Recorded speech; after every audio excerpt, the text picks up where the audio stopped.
kaze mu gihe cy'impemburo. Bakunzi twama dusanga ijambo ry'Imana mu kiganiro igihe cy'impemburo, ndaburamukije amahoro ya Kristo. Ijambo soma riri mu gitabo ca mbere ca Samweli gice ca mbere cose, hanyuma turasoma n'igice ca kabiri kuva ku murongo wa mbere gushika kwa 11. Samweli wa mbere gice ca mbere cose n'igice ca kabiri kuva ku murongo wa mbere gushika kwa 11. Handitse ngo, umutwe w'amajambo handitse ngo ukuvuka kwa Samweli. Hari umuntu w'Iramatayimu Sofimu wo mu mugamba w'Abefurayimu yitwa Elukana, yari mwene Yerohamu, Yerohamu wa Elihu, Elihu wa Tohu, Tohu wa Sufu w'Umwefurayimu. Yari afise abagore babiri, umwe yitwa Hana, uwundi Penina. Penina niwe yavyara, ariko Hana yari ingumba. Uwo muntu yamava mu gisagara c'iwabo ku mwaka utashe, akaduga ishiro gusenga no gushikanira Uhoraho nyene ingabo ibimaze. Kandi bene Eli bombi, Ofuni na Finehasi, barabaherezi b'Uhoraho aho hantu. Umunsi Elukana yatanga ko ikimazi, yahako imitigiri Penina umugore wiwe n'abahungu biwe n'abakobwa biwe, ariko Hana yamuha umutigiri ungana n'iyabo kabiri kuko yamukunda. Ariko Uhoraho yari yaramuzivye inda, kandi mukeba we yama amushinyagurira akamutera intuntu, kuko Uhoraho yamuzivye inda. Uko niko vyagenda uko umwaka utashe, uko Hana yaduga aja mu ngoro y'Uhoraho, niko mukeba wiwe yamushinyagurira. Nico catuma arira akanka kurya. Maze umugabo we Elukana aramubaza ati, urizwa n'iki Gahana? Niki kikubuza kurya? Ubabajwe n'iki? Mbega sinkurutira abahungu 10 wovyaye? Maze barangije kurya no kunwa, aho bari ishiro, Hana ava hasi. Kandi Eli umuherezi yari yicaye ku ntebe yiwe ku gishimaryango mu rusengero rw'Uhoraho. Maze Hana asenga Uhoraho afise intuntu, arira cane, asezerana isezerano ateye Uhoraho nyene ingabo, niwaraba umubabaro wanje incoreke yawe ukanyibuka, ntunyibagire jewe incoreke yawe, ukantabaza umwana w'umuhungu, nanje nzomuguha Uhoraho, abo wawe kuzorinda apfa, kandi nta rupfu ruzomugera ku mutwe. Nuko akomeje atyo gusengera imbere y'Uhoraho, Eli yitegereza umunwa wiwe, kuko Hana yavugira mu mutima akubita umunwa gusa, ariko ijwi ryiwe ritumvikana. Nico catumye Eli yiyumvira ko aborewe. Nuko Eli aramubaza ati, uzogeza he kwama uborewe? Genda uhebe iyo vino yawe.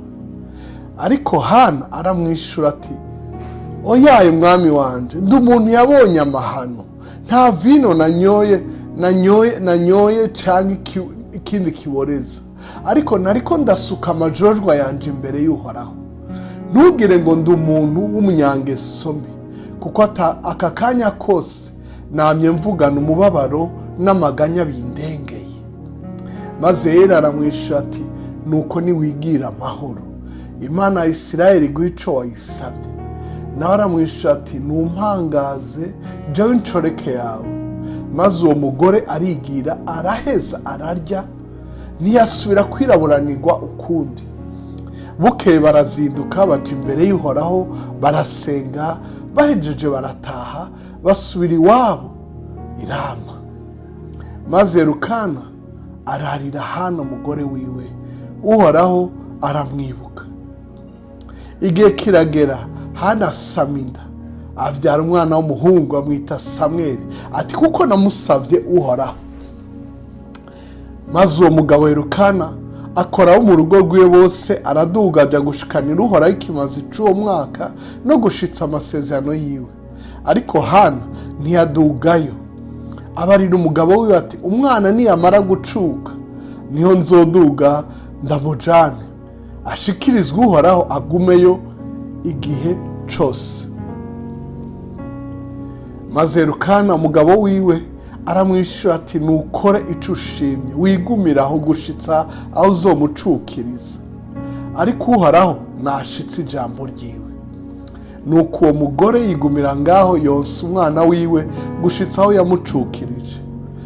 Amaze kumucutsa aramudugana ajana n'imasa imaze imyaka 3 n'ingero yitwa efa y'ifu n'umukuza w'urusato wa vino. Nuko amujana ishiro mu ngoro y'Uhoraho, kandi uwo mwana yari akiri mutoya. Babaga nyamasa bazanira Eli uwo mwana, maze Hana aravuga ati, mwami wanje, ndahiro ni wowe nyene, erega ni je wa mugore nari mpagaze iruhande yawe, mwami wanje, nsaba Uhoraho. Uyu mwana niwe nasaba, kandi Uhoraho yampaye ico namusabye. Nico gitumye ndamugize inkuka y'Uhoraho, azorinda apfa ari inkuka y'Uhoraho. Nuko basengera Uhoraho aho hantu. Igice ca 2 Samweli wa mbere igice ca 2 kuva ku murongo wa mbere gushika kwa 11. Umutwe w'amajambo indirimbo ya Hana yo gutazira. Maze Hana arasenga ati, umutima wanje uvugiriza Uhoraho impundu, ihembe ryanje rivyuwe n'Uhoraho, akanwa kanje kasamiye abansi banje, kuko nejerejwe n'agakiza kiwe. Nta wera nk'Uhoraho, kuko atayindi mana atariwe, kandi nta gitandara kimeze nk'Imana yacu. Ntimukongere kuvuga ivy'ubwibone mutyo, ivy'amanyama ntibigaturuke mu kanwa kanyu, kuko Uhoraho ari Imana izi vyose, nigera ibikorwa by'abantu nko ku munzani. Imiheto y'abahizi iravunitse, abari badendebukiwe bakenye inkomezi. Abahorana agahimbo basigaye baca ingero, ariko abahora bashonje ntibagicumukura. Mbere uwahora ari ingumba avyaye indwi, uwavyaye benshi arahondobereye. Uhoraho niwe atuma umuntu apfa, kandi niwe atuma abaho. Niwe amumanukana ikuzimu, kandi niwe amukurayo. Uhoraho niwe amukenesha, kandi niwe amukenura. Niwe amucisha bugufi, kandi niwe amushira hejuru. Niwe akura umugorwa mu mukungugu, agashira hejuru umukene, amukuye mu mwavu, kugira ngo abicarikane n'abahambaye. Baragwa intebe z'icubahiro, kuko inkingi z'isi ari iz'Uhoraho, kandi nizo yayiteretseko. Azozigama ibirenge vy'abagorotsi biwe, ariko abanyavyaha bazohonera mu muzimagiza, kuko inkomezi z'umuntu atarizo zimuha kunesha. Abarwanya Uhoraho bazovunagurika, azoturagara ari mw'ijuru abakankamire. Uhoraho azocira imanza abo ku mpera z'isi, kandi azoha inkomezi umwami wiwe, ashire hejuru ihembe ryo yimikishije amavuta. Maze Elukana asubira iwe i Rama, ariko uwo mwana akorera Uhoraho imbere ya Eli umuherezi. Imana ishimirwe ijambo ryayo. Bakundwa, sinosobanura ivy'ibi bice nsomye, kuko imirongo yose igiye ifise ico isobanuye kandi iraryoshe. Mugo nkundira ndakorera ijambo ngo, aho wakengerewe, aho washinyaguriwe, niho ugiye gutazirira Uhoraho. Aho nyene bandanye gushikanira Uhoraho, ngo bama baduga gushikanira Uhoraho. Hana agashikanira Uhoraho, naho Penina yamusuzugura akamushinyagura. Emwe biratangaje abantu baja mu nzu y'Imana gushinyagurira abandi, agashinyagurira umuntu w'Imana kuko afise ico amusumbije. Reka twibuke ubuntu bw'Imana, twe kwishima. Mukundwa, ndaje kuguhoza, ndaje kukuremesha, ngo aho waririye, aho washinyaguriwe, aho wakengerewe, ugiye kuhatazirira Imana. Unyemere ndabikore mukundwa. Urashaka kumara ngo ntuzi ivyo ndiko ndacamo, ntuzi ayo ngowe, ntuzi ingene ndemerewe, nkuko n'uyu yava kuri ako gashinyaguro ka mukeba wiwe yagera no mu nzu y'Imana gusenga, n'abantu b'Imana akavuga ngo yaborewe, ariko ati, mumbabarire, nariko ndasuka amajojwa yanje, sindi umunyangeso mbi, nariko ndasuka amajojwa yanje, namye mvugana umubabaro n'amaganya bindengeye. Yari yarengewe, ntiyigeze akengera umuntu w'Imana, ntiyigeze avuga ngo abakozi b'Imana ubu ntibakimenye usenga n'udasenga. Oya, yaravuze ngo, mwami wanje, yagumye yubaha umukozi w'Imana.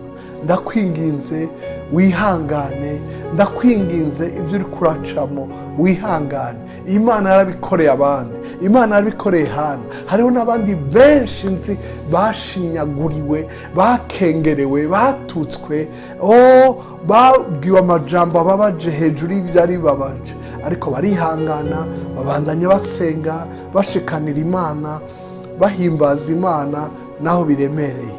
Mbere batanga n'amasezerano arengeye inkomezi, arengeye ibyo bafise, kandi bamaze no kuronka bibuka ko Imana yari yabahaye uyu ni wa mwana Uhoraho yampaye, kandi bakamenya ngo nabusavye Uhoraho.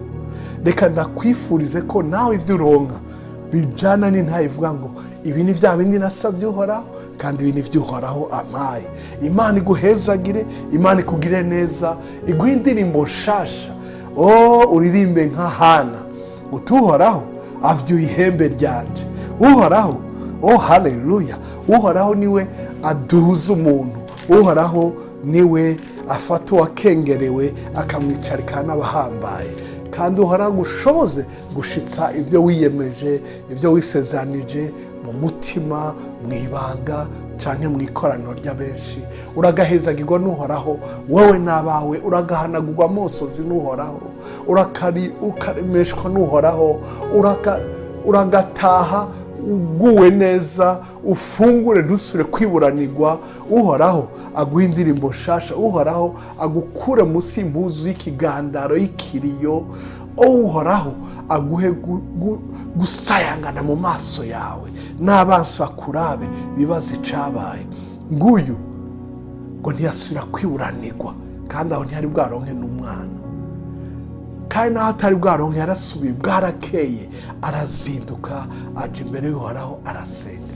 Uhoraho agushoboze kuguma uzinduka usenga, utanga ibimazi by'ishimwe uko wiyemeje, akugire neza, aguhe indirimbo nsha n'intahe nshasha.